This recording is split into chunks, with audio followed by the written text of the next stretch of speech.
A ideia de que existem dimensões além das que percebemos, e que portais podem ser meios de acesso a essas realidades alternativas, inspirou muitas obras de ficção, mitologia e teorias conspiratórias. Uma delas seria uma lenda urbana americana que ganhou notoriedade na comunidade de entusiastas de conspirações e fenômenos paranormais. A lenda do Maelstrom. O Maelstrom seria um buraco misterioso e aparentemente sem fundo, localizado em uma região próxima a Manassas, no estado de Washington.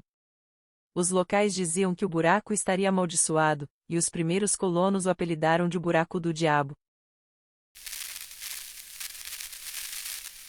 A lenda começou a se espalhar na década de 90, e foi popularizada por um homem chamado Mel Waters, que em 1997, ligou para um conhecido programa de rádio noturno, que apresentava histórias paranormais, o Coast to Coast, com Art Bell, e alegou que havia um buraco misterioso em sua propriedade, com cerca de 2,70 metros de diâmetro.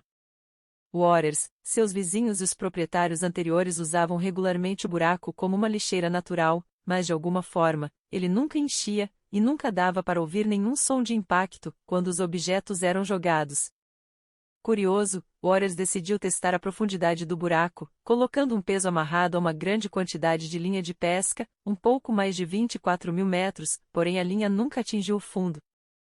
Para termos uma noção do quanto isso é estranho, a maior caverna do mundo tem uma profundidade de 2.212 metros. Em outra afirmação, Waters revelou que o Maelstrom tinha efeitos estranhos em alguns objetos, os metais se transformavam misteriosamente em outros metais ou substâncias. Ele também disse que uma vez levou seu rádio para o local e o sintonizou em sua estação de rádio favorita, e o aparelho emitiu vozes, programas e músicas de décadas passadas, e até um jogo de beisebol de 30 anos atrás foi transmitido por ele. Os ouvintes do programa começaram a tecer suas próprias teorias, e a mais dita era que o buraco era um portal para outra dimensão, e por isso que tudo que era jogado nele desaparecia. Mel Waters disse também que seus cachorros não se aproximavam do local, que não havia vida selvagem, e pássaros e insetos não sobrevoavam ao redor do buraco. Ele descreveu um caso em que seu vizinho deixou cair o corpo de seu falecido cachorro no buraco, e pouco tempo depois, para o seu espanto, o cachorro apareceu em uma floresta próxima, vivo e saudável. Ele reconheceu o cachorro porque ele usava a mesma coleira, porém o animal não o reconheceu e não respondeu aos seus chamados. Um dos seus vizinhos também teria dito que viu um feixe de luz sair do local. Após dar essa entrevista, Waters alegou que militares teriam confiscado a sua propriedade e sumido com todos os registros relacionados ao local, e ele também teria visto homens em trajes de proteção biológica no lugar. Logo depois, o governo alugou o terreno, oferecendo uma boa quantia em dinheiro para que a propriedade fosse desocupada. Ele aceitou e mudou-se para a Austrália. Porém 2 anos depois, com saudade da família, Waters voltou para Washington, apesar do aviso do governo para não regressar. Ele disse que assim que chegou, foi visitar um sobrinho, e enquanto estava no ônibus, desmaiou, e 2 semanas depois acordou em um beco nas ruas de São Francisco, com marcas de soro intravenoso no braço, vários dentes perdidos e nenhuma lembrança do que aconteceu. Waters conseguiu chegar até sua cidade natal, mas sentiu que a todo momento estava sendo seguido. Chegando lá, ele foi informado que suas terras haviam sido assumidas pelo governo, com a alegação de que ele havia realizado construções ilegais na propriedade.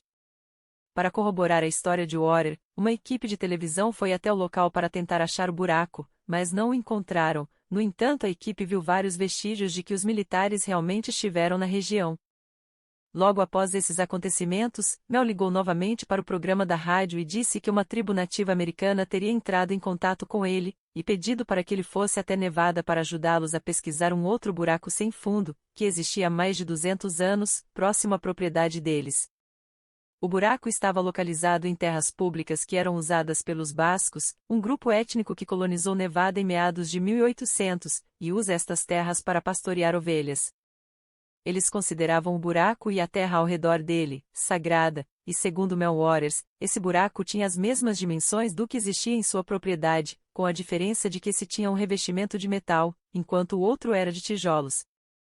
Durante o período de sua pesquisa, ele manteve Art Bell e os ouvintes da rádio atualizados sobre suas novas descobertas, dizendo que fez muitos experimentos, e que cada um deles pareceu produzir um resultado mais perturbador que o outro.